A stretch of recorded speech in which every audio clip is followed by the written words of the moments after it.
So the biggest mistake I see is that they attack this opening like 90 seconds. And I get it, right? This is the first event. Everybody's, preparing. They're all topped off in terms of their energy. They're excited. They're in this group. And there's this need that they feel, I got to push.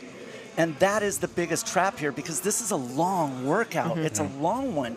And you have to allow your aerobic system some time to fully turn on. And that takes about 90 seconds. You need to be patient in that 90 seconds. And then once your heart rate gets to that cruising, beats per minute, now you could hit the gas. Yeah, and there's a unique skill set involved in that in there, Chris, with even these guys warmed up probably 15 minutes ago. Yeah. How even did the workout start 15 to 20 minutes ago in their warm-up to you? What type of mindset and what type of preparation are you encouraging athletes to experience before they ever take the floor on a long test like this? Yeah, that's a good point. So one of the things that people think is I got to warm up really close to the go time. And that's not really true. What you want to do is give the body enough time to recover after your warm-up. And that could be, for some people, 20 to 30 minutes. And so you have to remember, like we've talked about in the past, the purpose of the warm-up is really to warm up your cardiorespiratory system, to get your insides warm so that it doesn't take so much time for your aerobic system to fully turn on. So if you elevate your heart rate in your warm-up, then you've essentially streamlined the body's ability to get to that operating beats per minute that they would see in the middle portions of this first run.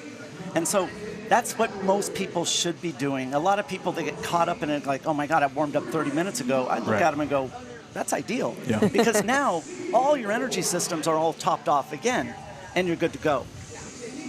Once the athletes get back on the floor and we watch them do the clean and jerks, in order to be competitive, is there a time frame that they need to get their hands on the bar and keep lifting? What we've seen so far from the semifinals that have run this so far is if you attack this opening clean and jerk and you're doing it in under 40 seconds, there is a very, very high risk in rounds 4 and 5 that you'll lose 30 to 45 seconds in that run. And so you really have to be, and this is one of the things that you know really well, Adrian, is what's the price you're going to pay for doing anything? And what you're trying to do is come up with a strategy that maximizes your overall performance. And so maybe it might be better to slow down 15 seconds, and so you can make up that 30 seconds of potential risk. Yep. Yeah, and it's so interesting to have this conversation because an everyday CrossFitter might not understand, right? A lot of times, and we've said this coin term a few times, but just because you can doesn't mean you should. There you go. And so often we're lulled in or trapped into that mentality or mindset where, well, I feel good, I'm going to go fast now, and then I'll just slow down a little bit. No, folks, you won't slow down a little bit. You'll redline and hit a wall square in your face, and then there goes your overall output and your overall time in a test just like this one. Well, that's why I would tell people, if you're looking at this, it's 5 rounds. Wow, already coming back. I love this. Already coming back. Yeah, We're at about 3:08. Now, and Chris, you looked and navigated the course just a little bit yourself already, so you have an idea of kind of what the lay of the land was like. What are these guys experiencing when they go out on the run? So when they go out on this run, you've got a small incline going into the tunnel. The tunnel is a total of about 100 meters in length. It's nice in there. It's cool. It will feel good for these athletes. It will be the perfect transition for them to get from the fatigue in this clean and jerk and settling into the run. This is actually one of the biggest and most important pieces, is when they transition out of this clean and jerk. And that was Patrick Vellner at the bottom left portion of your screen. Backwards baseball cap. He put his hands on the bar at 3:26. Keep in mind, he is in this first heat because of the penalties he received back in quarterfinals. I don't think you're going to see him in the first heat much more throughout the weekend. Yeah, I would agree. And that kind of, there's with an athlete with as much experience as Pat, it doesn't play a role for him in the same way that it would some of these other lesser competitors or lesser experienced competitors, as I would say. And we're going to get a taste of this right now. Pat was the first one done with his clean and jerks. He's not going to be the first ones out the door, though, because of the fact that we've got this circular or square-based competition floor, folks. So the athletes do have to start and finish each round at the barbell. And so this setup can be a bit misleading when we watch people walk in and out, but you just got to make sure that you know when your athlete puts their hands on the bar. So this transition, what they're doing right now, they're coming out of the clean and jerk. I'm telling you, this is deceivingly hard. I mean, being lightweight, it's going to really turn into a power-based movement and recruit a lot of fast twitch fibers, which is going to jack your heart rate up. you've got to transition into that movement of running. And this is where a lot of athletes, they need to be thinking about, what should I be thinking about? What should I be doing while my body is transitioning? And when we think of speed in terms of running, there's really two things. We've got our stride length, and then we also have our cadence. That's right. Well, you shouldn't just magically wait for your cadence and your stride length to get, back to their normal position. You got to be really tactful about it. And what tactically could you do? And the key is that what you should do is focus on your cadence. You should increase the amount of cadence, and that's going to force an increased recruitment of muscle fibers, which is going to help an increase in blood flow down to the legs, which then, as soon as the upper body starts to relax and the shoulders, this nice V that you get down here, the stride length will naturally increase. But you can't just do them both at the same time. You got to have a plan. And so what you're looking for is a nice short cadence, quicker steps, and allow the stride to slowly get longer. And that's something like people that do high rocks, for example. They're going to go out of one of the obstacles and then into the run, and you have to have a plan. And what's beautiful is they should be doing that through the tunnel, that first 100 meters.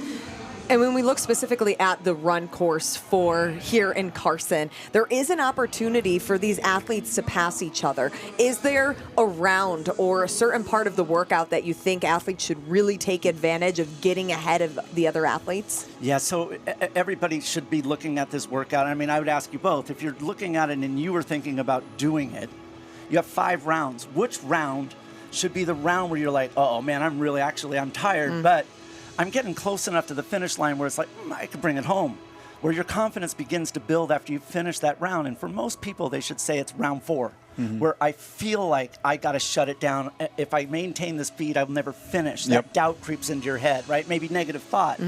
That's where it should be. If you feel that in this workout, and most people are, in round 2, you're in trouble.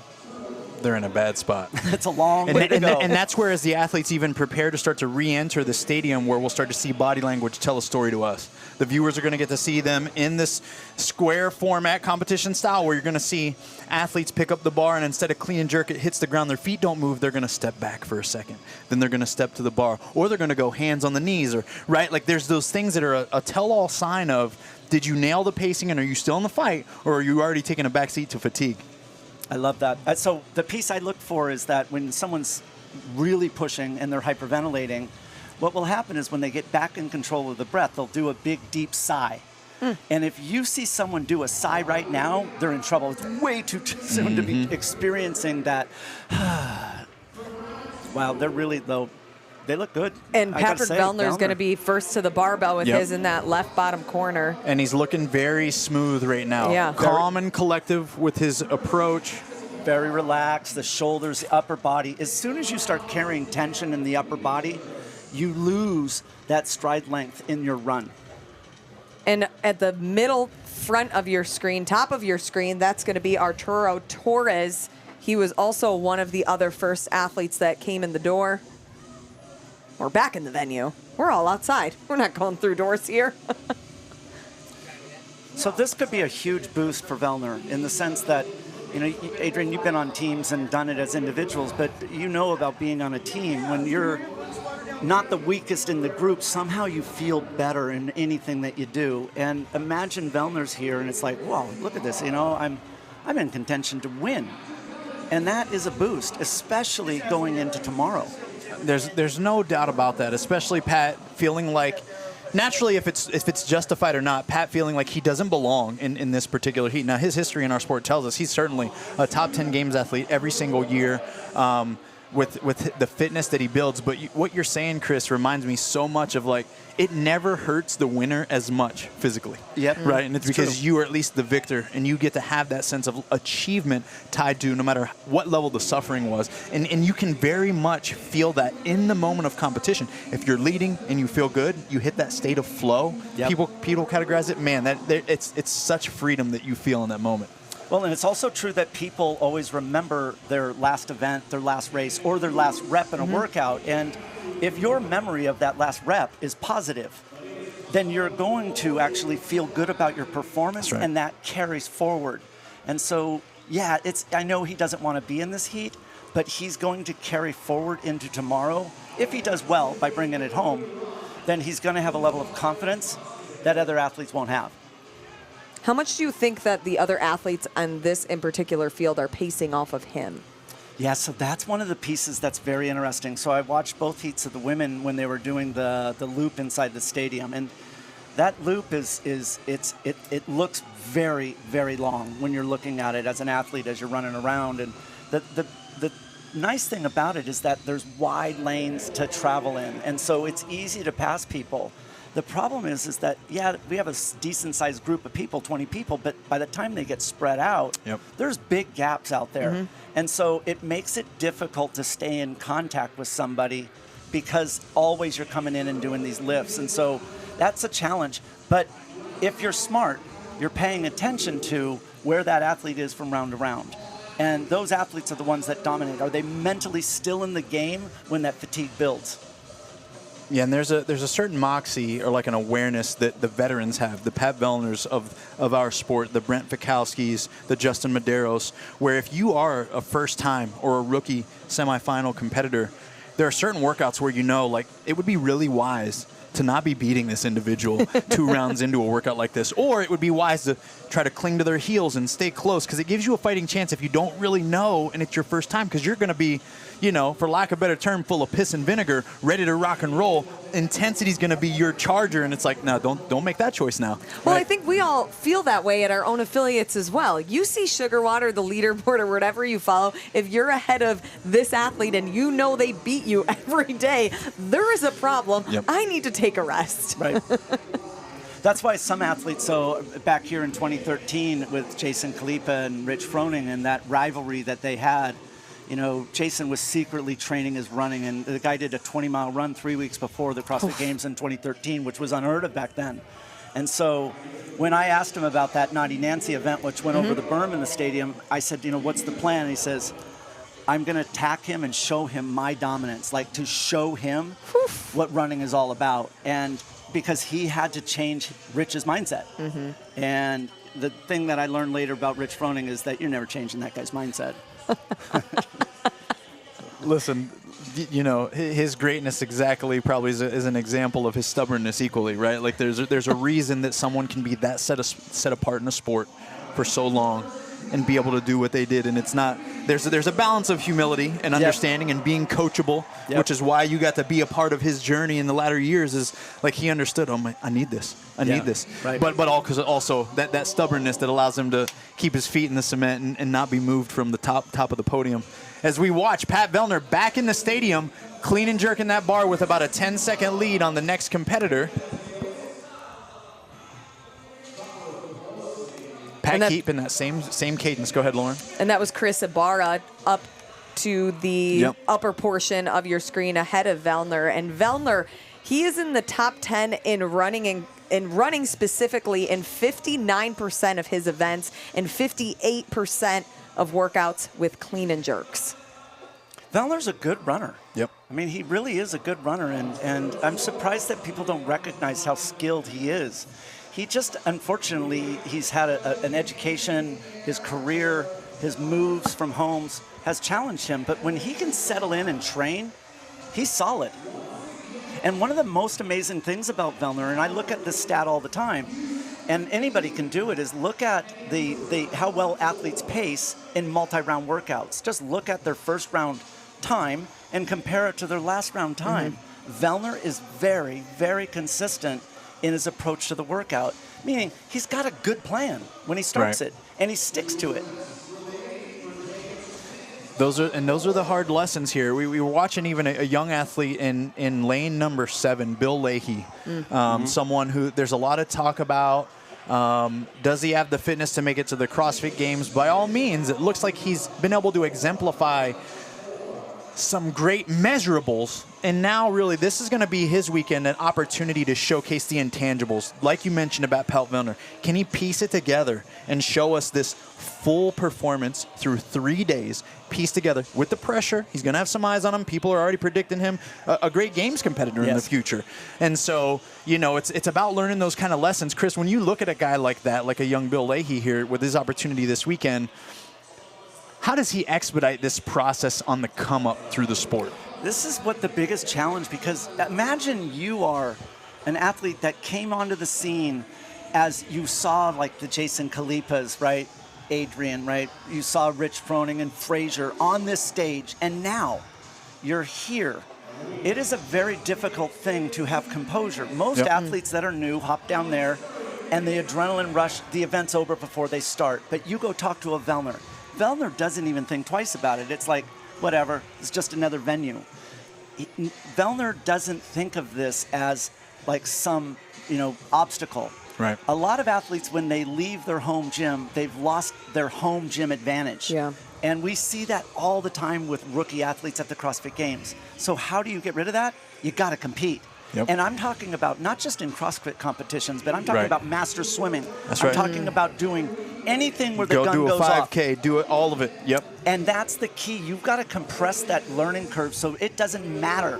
When that gun goes off, it doesn't matter where you are. It's just, I got to go. And that's the key. You have to compete more frequently.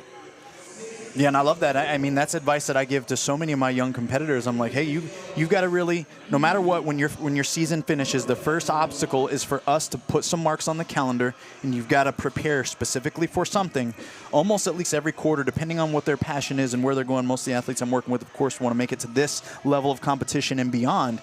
And it's simply to flex the mindset and the muscle to prepare and to execute on game day. And I think, I love that your point was, doesn't matter if it's CrossFit or not, just go compete. That's right. And speaking specifically to Bill Leahy, he won first at the Fittest experience this past year. And we have seen other game competitors come out of the Fittest experience, Alex Kazan, Sydney Mikulishin, Abby Domit.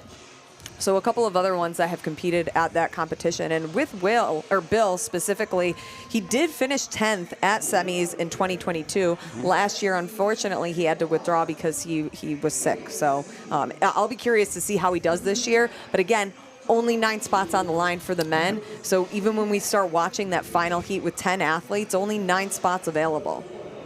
The key is looking at the lineup of events and where is his strength going to be. Right. Most athletes looked at this event here, and everybody's like, I have no idea what's going to happen. Yeah. And so if you're wanting to go to the games, then you've got to be ideally somewhere around 15th to feel I'm still in contention.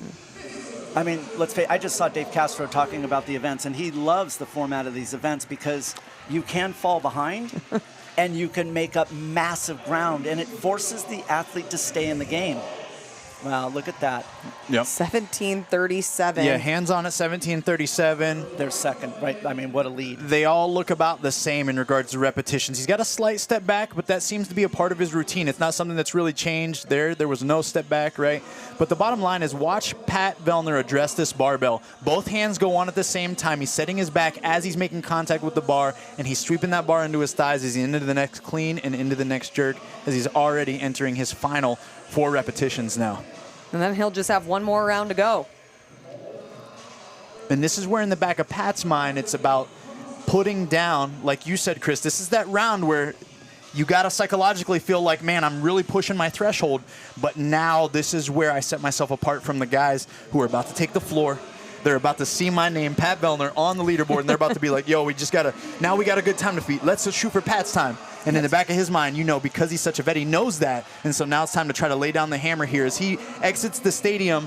For this run, Chris, it's like you almost just got to get going, and then you build urgency as you run. That's right. Well, so you just saw, Vellner's a pro. He knows all the tricks of the trade, and they happen just instinctually on him. And that's the difference between a recreational athlete who's trying to figure out their breathing, they're trying to work on their technique, they're trying to work on their pacing. A true competitor is one where pacing, right, shaking out the arms, working on cadence first, it's just instinct. It happens automatically because they've done it 1,000 times. And that's what we just saw there with Vellner, is like he knew right away, I've got to relax my upper body. And as soon as I could get my upper body relaxed, then it could work more seamlessly with my lower body. That was brilliant to see that happen just within the first 10 seconds on the floor. And Chris Ibarra is already on his 5th and final run. And then in the bottom right corner in the green T-shirt, that's Jacob Schmidt. He is on his 5th and final round, a former team athlete with Team CrossFit Omnia and Team CrossFit Omnia Black. Been to the games twice, now looking to make a run at individual, a routine that we see from several athletes into their careers. Another athlete that I was watching kind of from the beginning of this workout was Arturo Torres in lane 18. He started off very strong. He had a miss or two in the clean and jerks. And, you know, I talked about this earlier with Becca Voigt. I was like, you know, as a games vet, you understand you got to show the judge what they want to see. Arturo came out a little shaky overhead, and guess what? His judge now has the protractor out, and he's like weighing and measuring. Is that a lockout? Is that a no rep, right? And he's now on edge. And so I've watched him get a couple no reps, and it's significantly decreased his ability to perform as now we watch him with his hands on his knees there. And to no fault except, hey, you got to have that lesson early. Show them what they want to see, even if that means a slower cadence, so then you can free to execute your game plan later. Yeah, I see that all the time where athletes, it's like they start marginalizing movement to try and, you know, increase the cadence that they're moving in terms of bar speed and numbers of reps that they're getting. And unfortunately, what that does is it causes the official to look close. And the last thing you want the athlete to do is be under the microscope by their judge. That's right. And that's every time as you see it when, you know, depth, it's like as soon as you get that first warning, they're now watching every single one.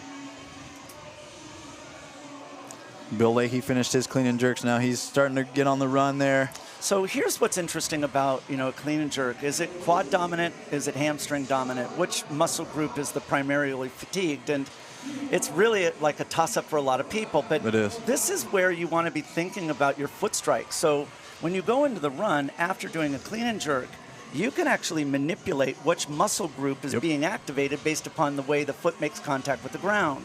So if we just look at if it was a deadlift, it would be obvious, right? So it'd be hamstring, and so what we want to do is land on the ball of foot and activate the quads. Lean forward, push. So manipulating foot strike is something that athletes look at, but also the other piece is we're trying to do something that's the most efficient way to transition into the movement of running, and that is a very low to the ground shuffle. You're not trying to get trajectory like a sprinter is. You're just trying to keep the feet from scraping the ground on the swing phase of the stride. We're trying to conserve until the body actually adapts to the movement. Listen, I'm laughing, Chris, because literally one of the cues to my athletes is, give me the old man shuffle. I don't want to see. Everyone knows what that is. Please don't pull your knees up and try. Like we're not doing this, right? We're not Usain Bolt. Give me the old man shuffle. Recover your stride. Like we can gain speed by leaning and falling forward. Old man shuffle. But knowing that they are finishing up their 5th and final round, when do you or do you at all put on the jets and sprint back into the stadium and hustle to that barbell, especially knowing that you have a whole other heat to go? So if I was Vellner, I would say it's time to start looking at hitting the pedal about 4 minutes from the finish line. If you're not on that gas pedal within 2 minutes, you've missed your window. You've got to take risk, and that is between that 2 and 4 minutes out. And there he is. Wow. Going to be hands on the bar right about 23:07 or so. And Chris Ibarra right behind him, but Vellner will get the first take at the bar. And Chris looked at him. Yeah, he saw that Pat wasn't going to go touch and go. He's like, here's my window. Wow, it's over. So now is when you would do touch and go. Absolutely. So that's where it's like, don't do it on the first round. If you want to go touch and go, do it in your 5th. Absolutely. If you got it in the tank, that's when you go. And you mentioned that 4-minute sprint at the end. It's like you get out of the stadium going into your last round. You start to build it and turn it on as you go through the run so you can finish just like this. That's right. What a great display of pacing here by Chris Ibarra. Outstanding job. 23:45 unofficially. Outstanding. Struck when the iron was hot. I mean, what a boost for him. Vellner just finishing here, 23:55. He was just out of your screenshot there, folks, bottom left corner. And here we got chipping away, lane 4. Jacob Schmidt, CrossFit Omnia. Chipping away at single still. Nick Roberts, top left corner. Sunglasses, gray top. And the overall time to beat the record in the world is from Uldis Upanic's 20 minutes, 20 seconds. Important to note, though, every running course is a little different. So while we say that it's 800 meters, it's more of about 800 meters. And in France, it was very straight the entire way. Or very flat, rather. Very flat, but a bunch of switchbacks on it, so you're having to, slow down, pick up your speed. What's nice here is it's a real run where you can open up your stride, with the exception of those stairs, of course. Wow, Tristan Harrison just snuck in and got a spot there on, who do we have in lane 16? Justin Rhodes. Justin Rhodes. I mean, Justin Rhodes got to his bar about 10 to 15 seconds before Tristan. Tristan came off, rallied out a few touch-and-go reps, got quick singles, snuck in for some extra points there. And that's when it's also important to be aware of your surroundings and where the other athletes are. In this type of format, if your eyes are open and you're not just in your head, you can pay attention to where everybody else is. Eyes open, not just in your head. You heard it, Lauren Khalil. That is the coaching cue of the day.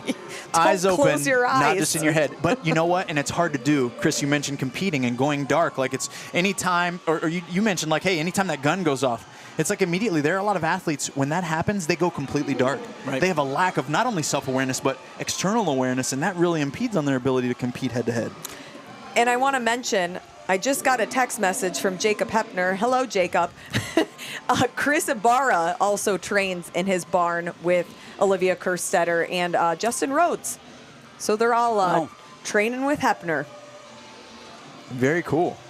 What a great team atmosphere. We talked about this a little bit earlier. I think I mentioned it to maybe Becca, but iron sharpens iron, right? And we're starting to see, we were talking about the team specifically, but it's so wonderful when you get an opportunity to surround yourself with like-minded athletes and capacities that are trying to take things to a next level. It bleeds into your performance daily, and that's how you stack wins. That's how you can exponentially close the gap on others or pull away from others. Well, I think that's where a coach really comes in handy. Someone with some experience, not just coaching experience, but also that they've been an athlete. I mean, Hepner, he's got, a great background in terms of athletics, and he's, continued moving forward, right, with the tactical games, but also as a coach. Like, he's really done a great job in evolving as a coach. But here's the thing. When Hepner speaks to his athletes, he speaks from a position of authority. Like, he's done it, not just as an athlete, but as a coach, and he's delivered. So if you say to Hepner, I want to go to the games, he knows what those words mean. That's right. Hold weight. But does the athlete know? And that's the thing where an athlete, if you're really coachable, be careful of those words. When you talk to for example, if they work with you, you know what that means. Right. So be careful. I want to go to the games. I don't want a podium. I just want to go. That's a big difference between them. Yeah, huge difference. Huge difference, and we've seen that historically, even in the outcomes of our sport. Heat to heat, year to year, workout to workout. It's like we see a significant increase. Even in this field right here, Chris, that we're watching. You watch someone, a veteran like Pat Vellner, be able to execute. We know Chris Ibarra, he nailed it with his pacing and, of course, snuck in under Pat. But there was no doubt in our mind of the control and pacing that he was going to exude there. Same when we watch the next heat take the floor. We're going to see a whole nother level again from a whole different group come to the next, upper echelon of performance. And that's where, that's in the weeds. You could be here and maybe have a chance to go to the games one day, no doubt.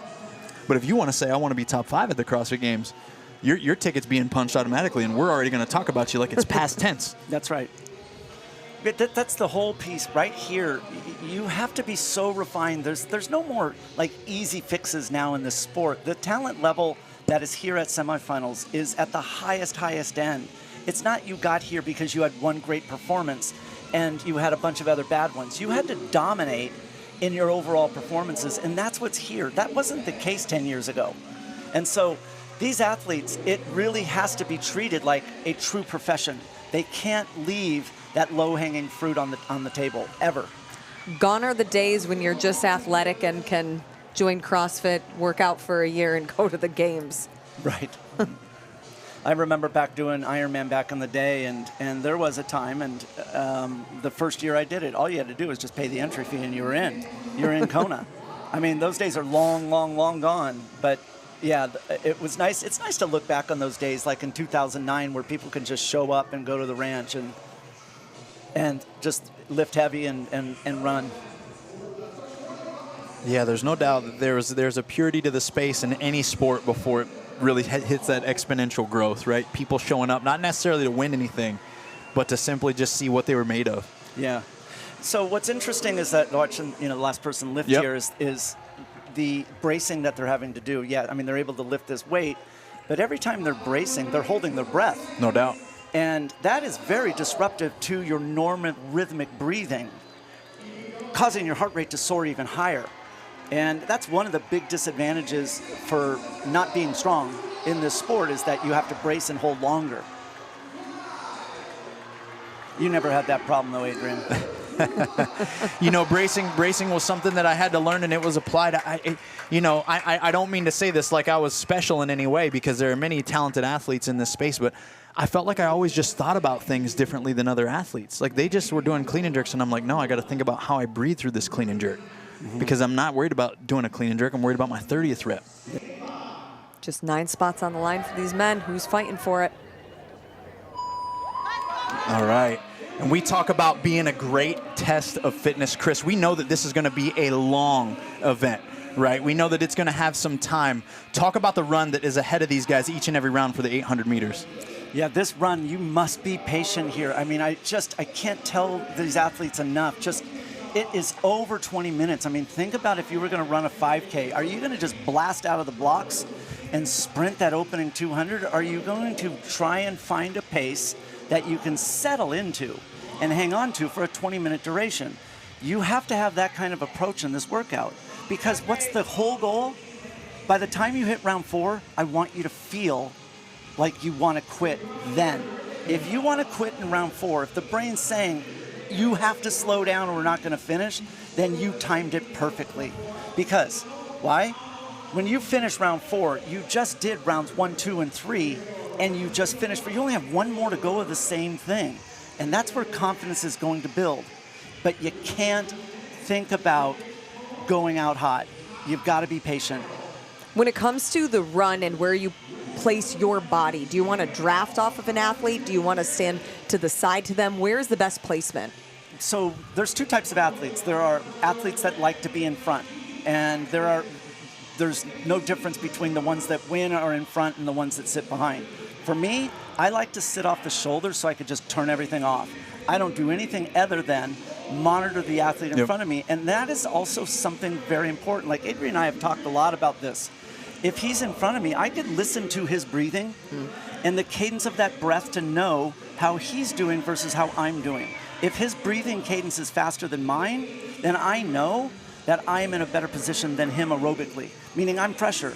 I can actually go faster than him right in that moment. And so it's a way for me to assess him as an individual. The problem is in this event, I may sit on his shoulder coming into the lift, and then he's long gone after the lift. Right, right. So there's an element of even awareness of the field. Awareness of the field and what they're also capable of. And speaking of the field, this field has a lot of veterans and savvy athletes in it. Some newcomers and some athletes who certainly have nothing less than their expectation, potentially not to just win this event, but punch their ticket to the CrossFit Games. We've got Alessandro Zanet, Mike Evans, Drake Lewis, Adam McAdams, Maximilian Craig, Cole Sager, James Sprague, Tudor Magda, Cole Grayshaber, Brandon Luckett, Justin Medeiros, Samuel Quant, Zachary Bunton, Brent Fikowski, Colten Mertens, Traven Benton, Scott Tetlow, Sam Dancer, John Wood, and Jacob Marlowe. All putting it all on the line here in heat number 1, or heat number 2, I'm sorry. A lot of household names there. Yeah, a lot of them. And we talked about this in the build-up or in the lead-up, but Chris, you mentioned James Sprague as someone that jumps off the sheet to you. Just because he's got such a good level of experience in running, he's confident in his running. I think that his skill set in coming out of the clean and jerk into the run is going to be one of the best in the field. And that matters in this. I know that guy. His name is Mike Evans. Happened to work with him. He's out of Salt Lake City. Now, here's the thing about Mike. He likes to come out hot. I was going to ask, is this a pace that you guys talked about? Well, here's the thing. Sometimes I talk to Mike, and I don't know if he hears me or not. But it's because he's got a unique ability to suffer while he moves, and he does it well for the most part. So hopefully, as long as he can settle through these 10 clean and jerks and re-engage back through this run, we'll start to see, of course, into round 3. But he likes to come out aggressive and try to hang on. So just for note, he touched his barbell for his first clean and jerk at 327. Pat Vellner from the previous heat, 326. So about the same pace.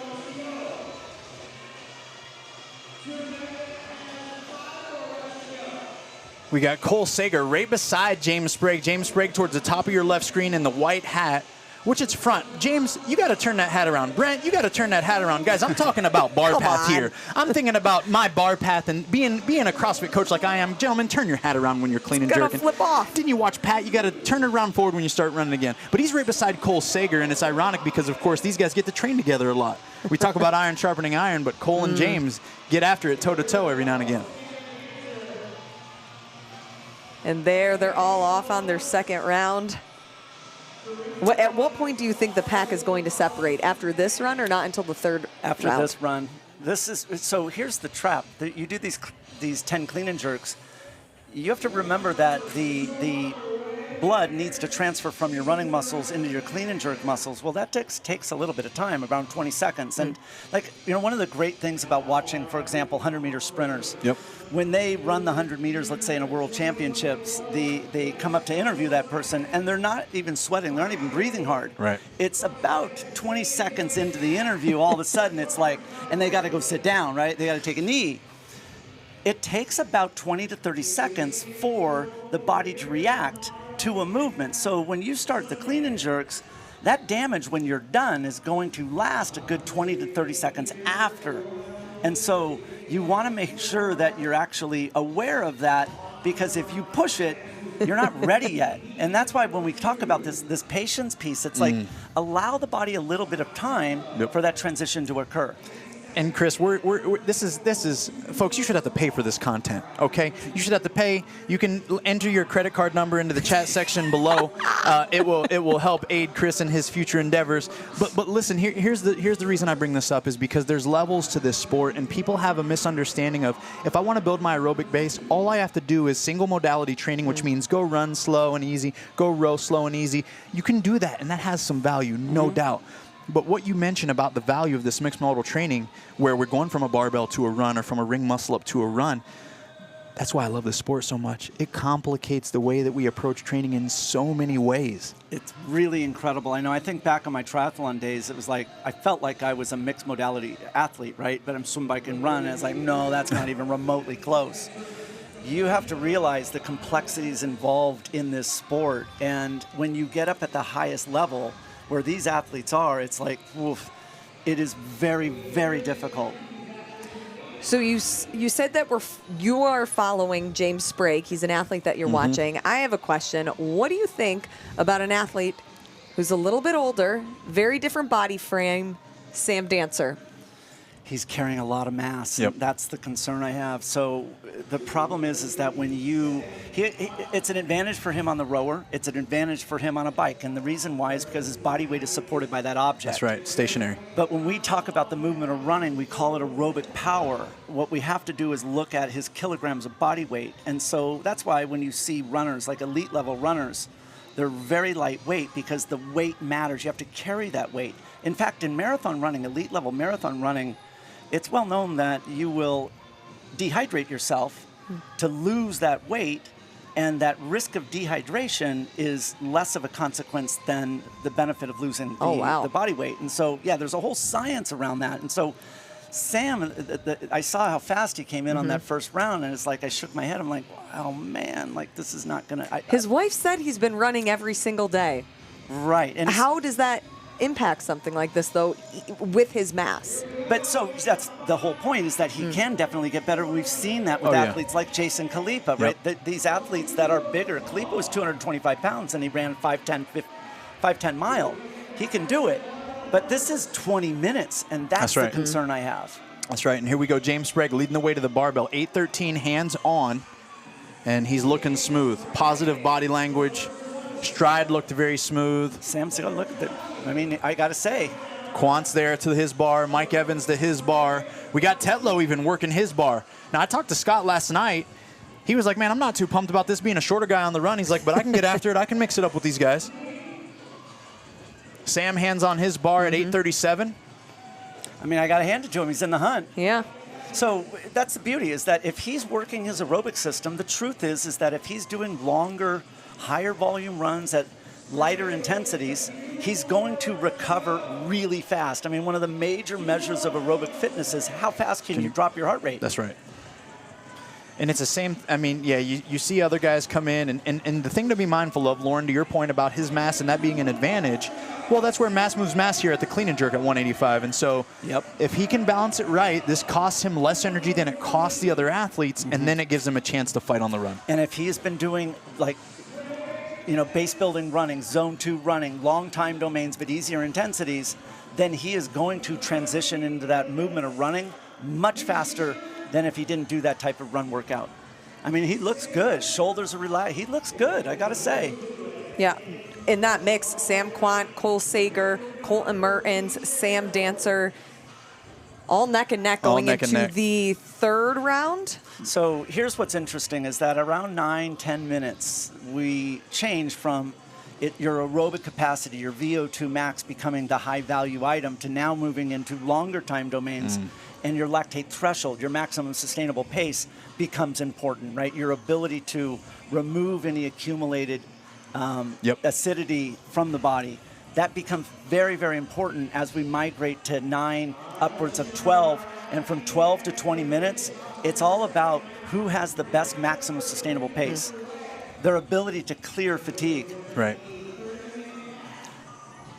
That's why this is a very interesting time domain of a workout. If it was 9 minutes, we'd see a whole different type of athlete dominate. So true. So true. And that's the meat and potatoes of that discussion, Chris, is like so often if you go on CrossFit.com, you're looking at couplets and triplets that fall in the sweet spot of 8 to 15 minutes, right? So many viewers or listeners are going to be like, oh, yeah, of course. A workout that might take me a little longer than Fran as prescribed, or Diane, these benchmark workouts where they're like, oh, my gosh, that would be devastating. I can't go all out fast, but I can go pretty fast for that amount of time, bacon and sizzle and die on the ground. But then you start building out a time domain like 15 minutes and beyond. Now, I feel like those are lesser often that we get to actually train those modalities in the four walls of an affiliate within a 60-minute window of a class. How can day-to-day members start to navigate and improve those aspects of longer training modalities without always putting in hours on a bike or hours on the road? Yeah, you have to, when you think about those longer time domains, and what I'm saying is anything over 15 minutes I consider long. And unfortunately, because of that, you've got to put in some time. Yeah. But it's not that bad. A lot of people, they think, going long is difficult. It's like, no, I'm telling you to go long, but what I want is it to be easy. It's almost like if you're out of shape and you're trying to find your fitness. You don't have to suffer right away. There's plenty of time for that down the road. Let's just get your feet wet at first. Right. And so I always tell people, like, look, rucking is a big deal now, right? And That's GoRuck right. coming on as a sponsor. No doubt. One of the pieces that I do a lot of work with is baby boomers. They're older and they know the value of zone 2 and getting their heart rate into that right zone. The problem is that they can't run. So how do they do it? They put a ruck on and they put enough weight in that ruck so when they walk, their heart rate goes into that sweet spot for that cardiorespiratory adaptation. And so that's all you need to do is to build foundation that way. Eventually, you're going to go into slow jogging. And that's all you would need to do to have that base. That's it, along with your CrossFit piece. So what I'm asking people to do is give me just 20 to 30 minutes of one of those a week, along with what you're asking to do inside the gym. Okay. And it could be a walk. There you go. Love it.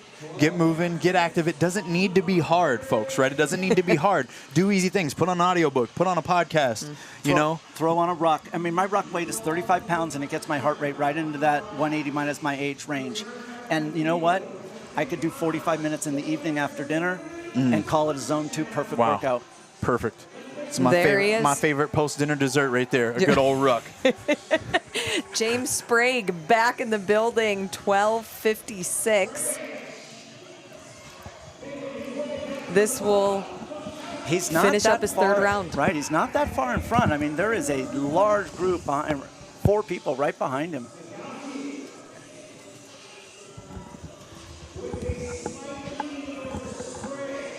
Yep, Cole Sager, Colten Mertens.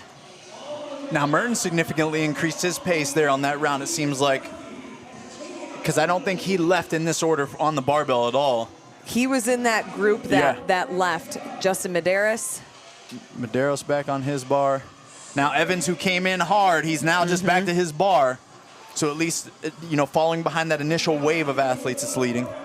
You'll have to have a talk with him later, Adrian. Right, there's Sam coming in.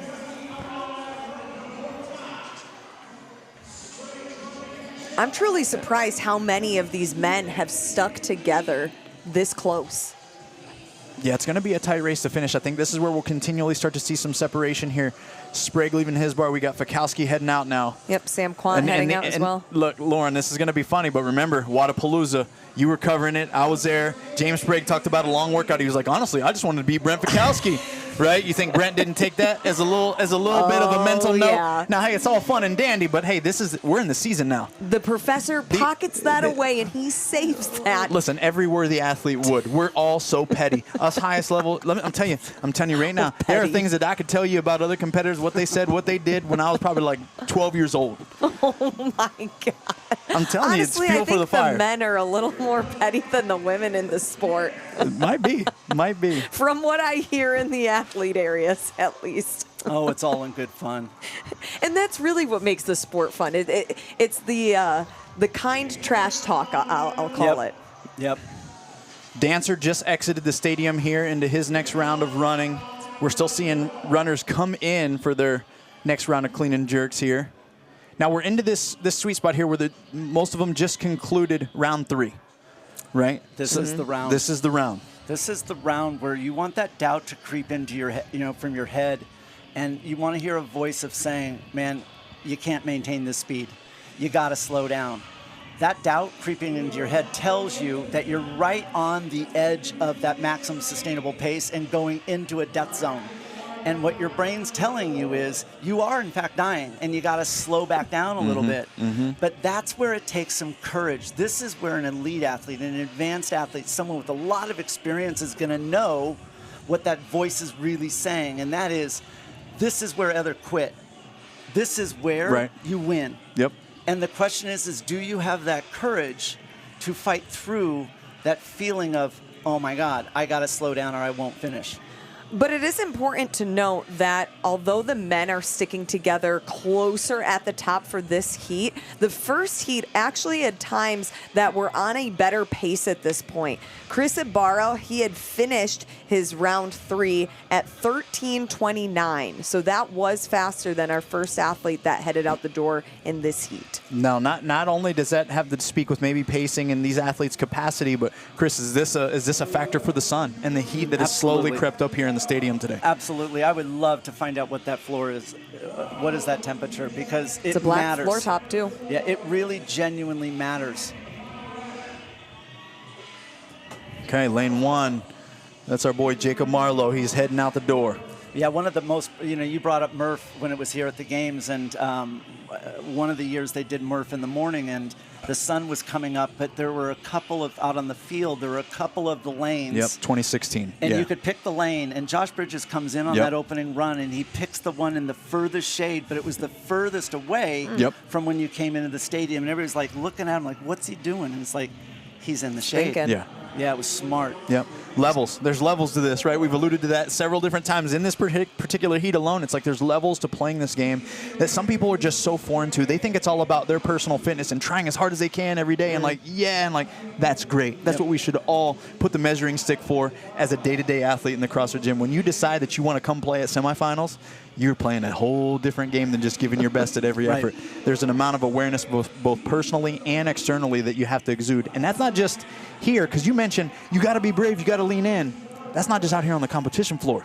You got to do that every single stinking day. Every day. Because then otherwise it's just a dream, or you're just throwing these wayful hopes into the air. As we watch a stud enter the stadium, James Sprague with his hands on the bar. Now look at his lead. Wow. All and he's alone. Oh, yeah. There and Brent Fikowski coming right behind him. Sprague's going to have about 3 reps on Brent. Two reps.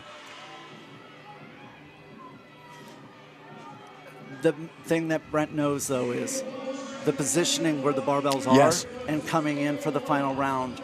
And he knows that. And what a position for him to be in where he's chasing.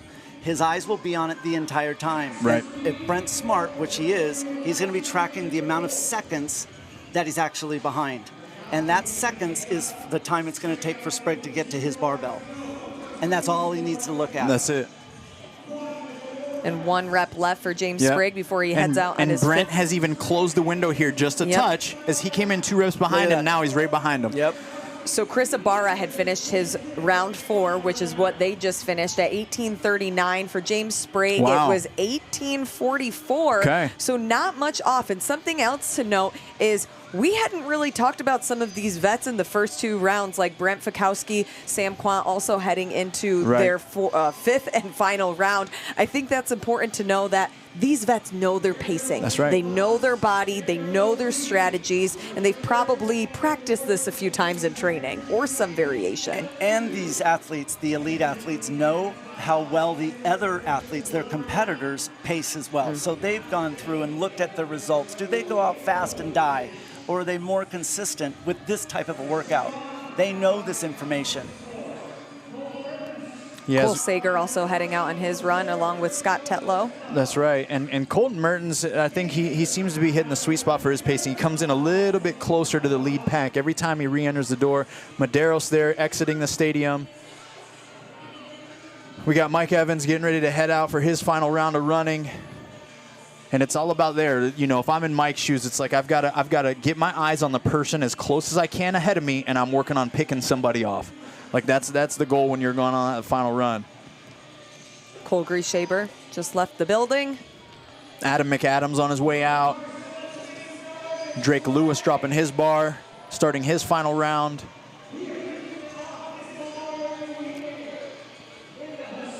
Now here comes John Wood.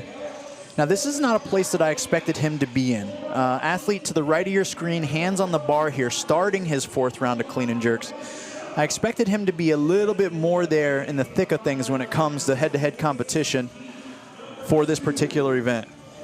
Tudor Magda to your left of your screen, someone that we know is spending time developing his aerobic baseline and trying to improve this side of his capacity. We know that he can move a barbell, great lifter.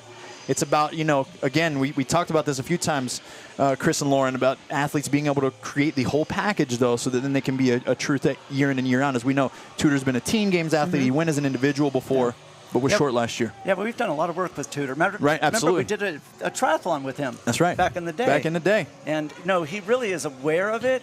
The problem is that there's nothing glamorous, there's nothing sexy about going out and doing an hour-long zone 2. I mean, who wouldn't want to do a 5x3 back squat session? I mean, that's right. Right? You're speaking, whoa. You're speaking Lauren's love language up in here. Let's go.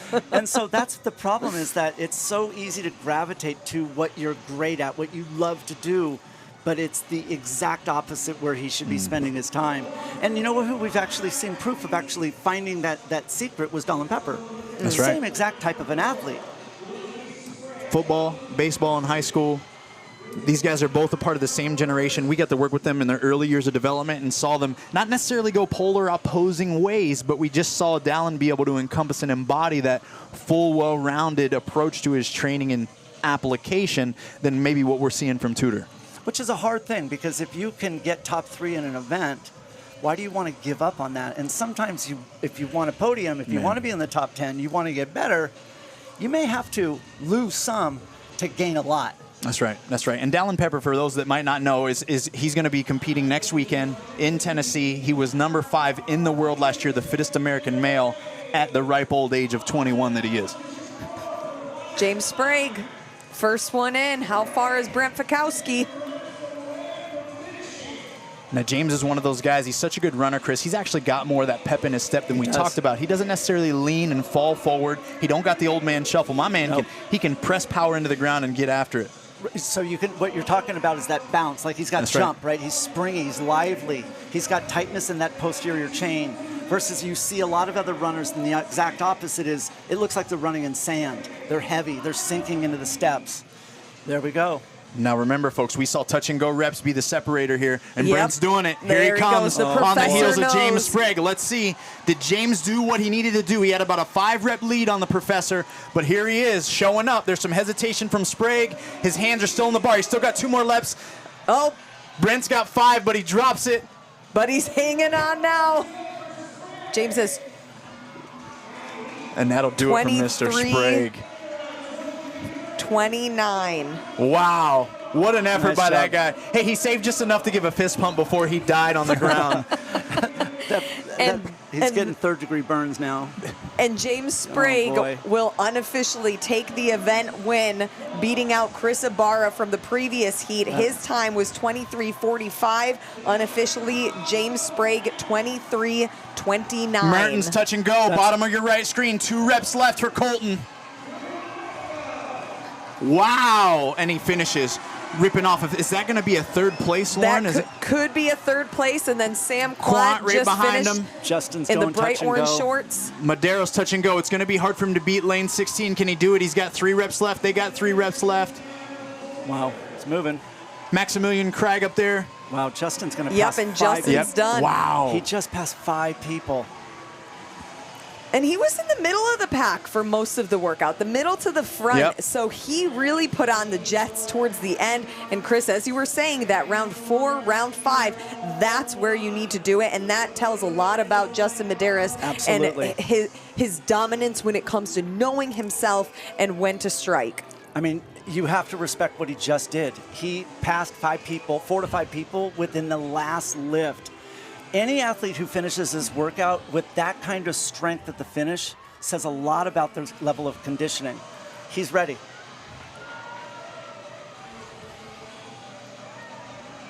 We got athletes still slugging away. Drake Lewis in lane 18 going touch and go. Adam McAdams, hands on the knees. Did he finish? I think he did finish. He got across. Okay. Brandon Luckett just finished at the bottom left part of your screen. Sam Dancer also to the bar. Not going to be a problem for him touch and go. He's letting that bar get out in front of him a little bit, but a lot like we saw from Aaliyah Miller earlier. Olympic weightlifting coach is kind of giving him a scowl, but he don't need to set that back. Too. These are like weighted jumping jacks for Sam Dancer. Weighted jumping jacks. Yeah, look at him charge. Wow. And he's got the hair flip too. Love to see Wow. And he didn't lose his bun. it. No. Wow, very impressive. Hair is secure. Okay, I was gonna say there's no way that's everybody. Okay, we still got a couple athletes working here. What a finish though from that selective pack of guys that led that charge specifically. Pacing there didn't seem to get away from this group like we saw from earlier heats. Very controlled, very methodical, and they're also not just thinking about this event. They're thinking long term as well. They've got a lot of events coming, and so you have to recognize that these athletes, they're just trying to make that top 9. That's it. Don't put yourself out of position by getting in the 15th, 16th range. Right. If you're within striking distance, because their goal, every one of them is, I want to go to the games. That's right. And for James Sprague, this will be his 3rd career event win with running and his 2nd semifinals win. No surprise there for Mr. Sprague. He knows he's got to get it when the points are available to him. There might be some workouts, the snatch ladder, that don't fare him quite as well from his natural abilities. So he's got to lean in and get points where they exist. And now that everybody's going to try to seize the moment there. Chris, this is a relatively detrimental workout, okay, physically.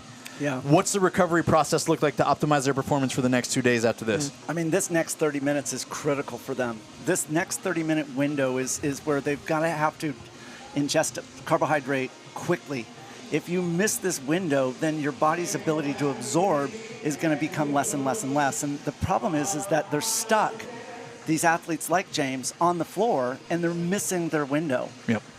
They're not allowed to bring anything to the floor, and that presents a problem. Now, maybe if I was a smart athlete, like what I've seen you do in the past, is you have your wife sitting up there in row number 1. That's right. Throw me a snack. But again, you can't be giving away all the secrets, Chris. Okay. You're coming back? Are you making a comeback? Listen, Ooh, you're going to do what Jimmy Hickey is doing, and I love it. Yeah, maybe I'll be wanna out there see next it. year. Oh gosh, wouldn't that be something? I don't even know if I still got the fitness, even if I tried. Yeah, you do. No, but that 30-minute window is really important. And the other piece is this. You got to get on that Echo bike and do your active recovery. You've got to focus on maximizing the clearance of any accumulated lactic acid. That acidity, you've got to get it out so that you could start the recovery process. Remember, this is an endurance competition. We've got 6 events. It's a long, long 3 days. Long weekend as we got Alessandro Zanet still chipping away. Is that Jacob Marlowe coming in to finish his clean and jerks? And both athletes are going to finish. We're going to get everybody under the cap. So they got about 90 seconds left. If you look at it, look at all the people hiding now in the shade. We didn't see that in that last heat. Right. This heat, it's completely different than that last heat that we saw. It's much warmer on the floor because look at them all hiding. Yep. And that's what you want to do is find that reprieve and get your core body temperature down as fast as possible. Well, in the heat previously, we saw a lot of bodies just scattered on the floor, in the middle of the floor. It was pure carnage. Yeah. But these ones, they're looking for the shade now that the sun is out.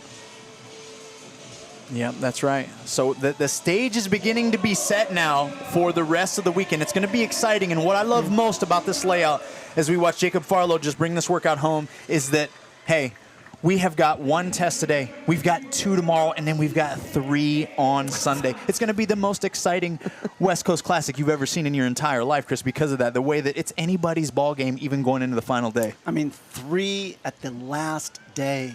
3. It's amazing. Yeah, Even for the veterans, the way that format is could be a bit of an issue mentally if they're not all there, knowing that you might not be in the last heat going into the last day because half of the events are still left. That's right.